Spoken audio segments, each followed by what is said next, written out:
Yeah. Plenty for Manchester City to really think about there, guys. We're going to do my match review, match reaction, and match analysis of this game. It's serious. I'm not even doing what's going on, guys. Serious stuff. We need to sit down. We need to digest. We need to look at what Manchester City are trying to achieve for the season and how we go about trying to achieve our goals. Because right now, 3 losses in a row. EFL Cup lost. Losing in the Premier League at the weekend against AFC Bournemouth, losing here, annihilated here, 4-1 loss away in the Champions League. This season's getting very, very, very difficult, and we've only just entered into November. So before I do crack on with this video, make sure, like always, if you are enjoying the content, do subscribe to my channel. It is free to subscribe. Social media links, they're in the description. If you want to go and follow me on my Twitter, Instagram and TikTok, email also in the description too. If you want to hit me up for any sponsorships for any videos or any general business inquiries, don't forget to leave a thumbs up and do let me know your thoughts as well in the comments below. Feel free, vent your frustrations in the comments below. Finally, this video is sponsored and brought to you by Football Prizes, who are bringing you a fantastic prize where you can go and check out a framed, signed Manchester City shirt from no other than the Ballon d'Or winner, Rodri. Awesome prize for you guys to go and check out, along with many instant prizes to be won, including signed Manchester City shirts from both Ruben Dias and Matheus Nunes. There's 249 tickets available at £3.95 per ticket. You can purchase as many tickets as you want, so do go and check that out. That would be much appreciated. And a big thank you to Football Prizes for sponsoring this video. So let's speak then about this game, because first half and second half Manchester City were 2 very different Manchester City teams, despite having the same players on the pitch. Manchester City first half looked fresh, refreshing even, sharp, full of energy, took the game to Sporting, caused them problems, took the lead through Phil Foden, and Manchester City were in cruise control. Now, yes, Gyokeres should have come forward and instead of trying to chip Ederson, should have just slotted it past him and they should have equalised. But from there, Manchester City, for the majority of the first half, were on top. There was numerous opportunities with City not being clinical. There were 11 shots, 5 on target, only 1 goal to show for it. That's, to me, where the fatal error is from Manchester City. You grab that killer second goal and Sporting are under all kinds of pressure. They're trying to regroup. They're trying to find something from this game. They're left scrambling.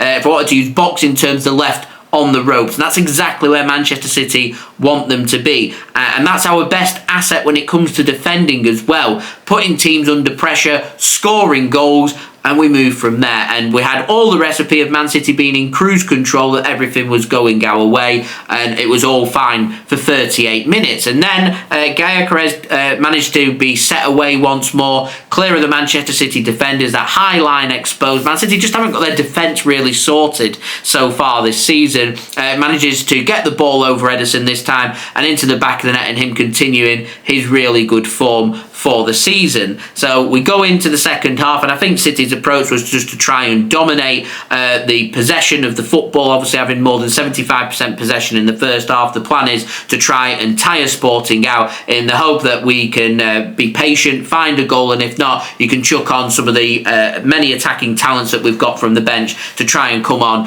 and run at some tired legs, like some Jeremy Doku that we saw at the weekend against Bournemouth, and going down that approach if we need to do so. And I just felt that City just weren't ruthless enough in this game, and we allowed Sporting a route back into this game. Now, I'm going to take nothing away from Sporting. That second goal, 20 seconds of them holding the ball right from the whistle in the start of the second half, completely played it around Manchester City, and it was a really good goal scored by Araujo. And I think Manchester City were just left shell-shocked. They didn't know how to cope. They didn't know how to deal. Reminded me a lot of that Champions League game that we had a few years back against Real Madrid, where Manchester City were in cruise control, only a couple of minutes left in the game, and all of a sudden you end up conceding twice inside the space of 3 minutes because you're just lacking concentration. You've conceded once, your confidence has gone, and you switch off, and you're most vulnerable when you first score, you're also most vulnerable when you've also just conceded, as far as I'm concerned.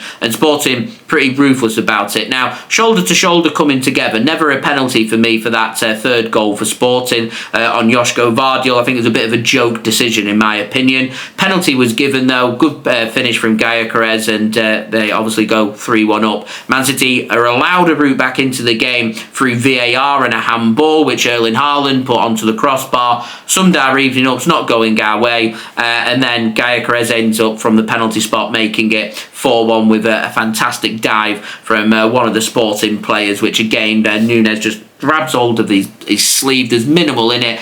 I think the initial contact happens outside of the penalty area. Referee can't wait to give the penalty, and Gyokeres makes no mistake. And I'm left wondering, when does Ederson make saves from penalties?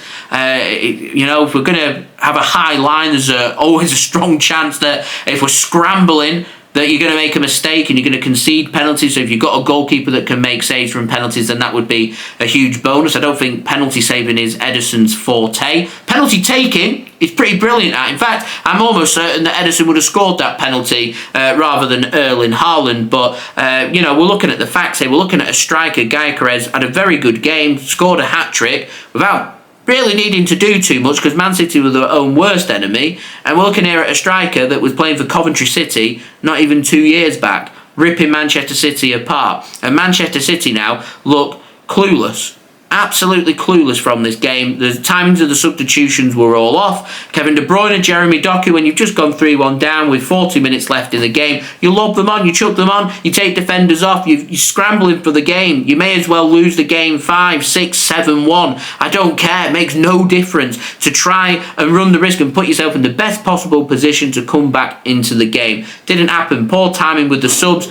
Ill prepared once more from Manchester City. Confidence looks shot, and it's the worst kind of preparation that we can have ahead of a very difficult game on Saturday against Brighton. I have no idea what to suggest, what changes you make. I don't know where we go from here. I look at the schedule after the international break. Spurs at home, Feyenoord at home, Liverpool away. They're 3 massive games. They're borderline right now.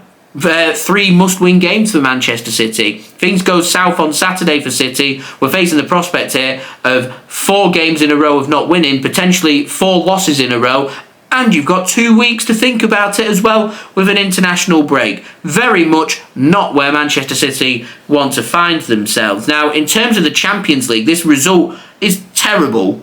Absolutely terrible, because now we're looking at a Sporting side who are ahead of Manchester City in the Champions League. Our aim is to try and finish in the top 8, so we're going to be a first seed and we're automatically through to the last 16 of the Champions League as a first seed, and we don't have to play an extra 2 games for a playoff game if you finish in between 9th and 24th. Now, I'm not too worried about Man City finishing between 9th and 24th because I think we're more than good enough to be finishing in them positions. I want City, though, to make life easy for ourselves. I want us to be finishing in the top 8. And to me, not finishing in the top 8 is an unsuccessful league campaign from Manchester City in the Champions League. We've dropped points against Inter at home, we've lost here away against Sporting, and we've managed to beat both Slovan Bratislava, and we also managed to beat Sparta Prague, who, let's face it, are basically the whipping boys of the group. So we're left now, Feyenoord at home, Juventus away, PSG away, and Club Brugge at home. Win your home games. There's 6 points, takes us on to 13 points.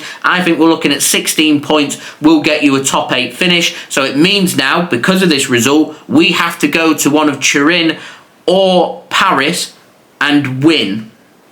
Ideally, we could do with winning both of them games and against Feyenoord so we can have a little bit of rest. These extra 2 games in the Champions League, City will feel it. We're used to getting 4 or 5 games into the Champions League, already qualified in first place, that you've got at least 1 game where you can rotate your team and have a nice rest in December. Not going to be the case. It can't happen. This schedule that City have had towards the end of October and into November has been relentless, and I will tell you right now, guys, November, December, January and February are even worse. This season has the potential of getting even worse for Manchester City. There is a lot for Pep and the team to think about, and my one message, if I could put a message across to the team, is what do you want to achieve from this season? Because we need clarity on that. Pep Guardiola, is he coming or going? We need to know sooner rather than later, so we know that if we're going to have the fact of a new manager and having the potential transition, what is transition at Manchester City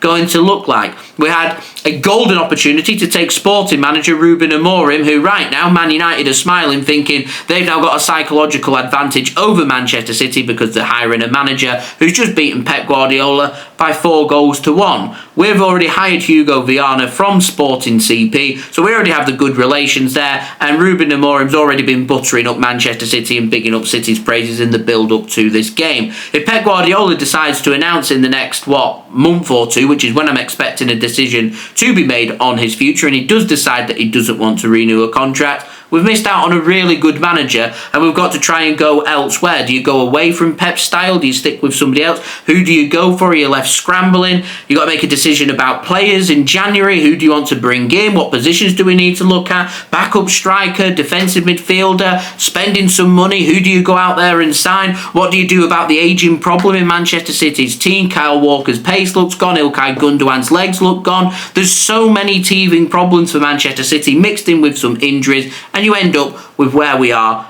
right now. And I don't know what the answer is. Does Pep Guardiola know the answer? I hope he does. He gets paid a lot of money to find the answer. And if there is anyone out there who will find the answer, it is Pep Guardiola. We're very much right now in the thick of it, though. And we're in a very important stage where I said last week, and I'm going to say it again, we're dealing with a molehill here that's getting bigger that we don't want to turn into a mountain. This bad form continues into Brighton, into Spurs, into Feyenoord and Liverpool, and all of a sudden this molehill has definitely become a mountain, because we could be if we do end up dropping points against Brighton, Spurs and against Liverpool as well, we could have the potential of being 10 points behind going into December, going into a schedule that's going to be the busiest it's ever been, playing extra games. I don't understand. I don't understand why Man City haven't found alternatives to Rodri when we knew from the summer that needed to be a must. Gone cheap with bringing Ilkay Gundogan back,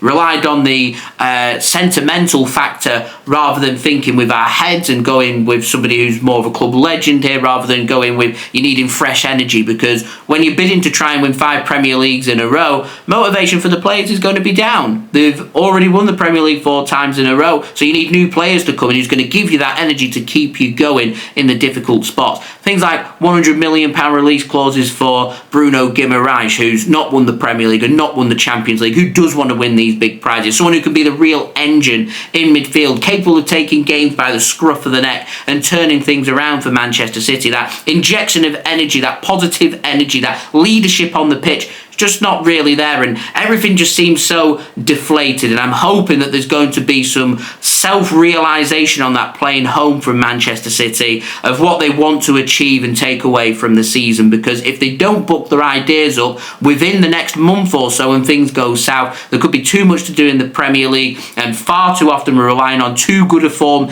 in the second half of the season. You give yourself too much and it's going to be very difficult. And at the moment we're staring it in the face that we need to sort this out, and we need to sort this out right now. Very, very serious at Manchester City right now. Love to know your thoughts, guys, in the comments below. Don't forget as well to leave a thumbs up. Do subscribe. Social media links are in the description. Do go and check out Football Prizes as well, today's video sponsor, where you can go and win that signed, framed Rodri shirt, as well as 14 instant prizes, including signed shirts from Ruben Dias and Matheus Nunes. And I'll see you all again real soon for the next Manchester City video. So I've been JSGC. Thank you for watching. I hope everyone is safe and well. Peace. Ciao for now.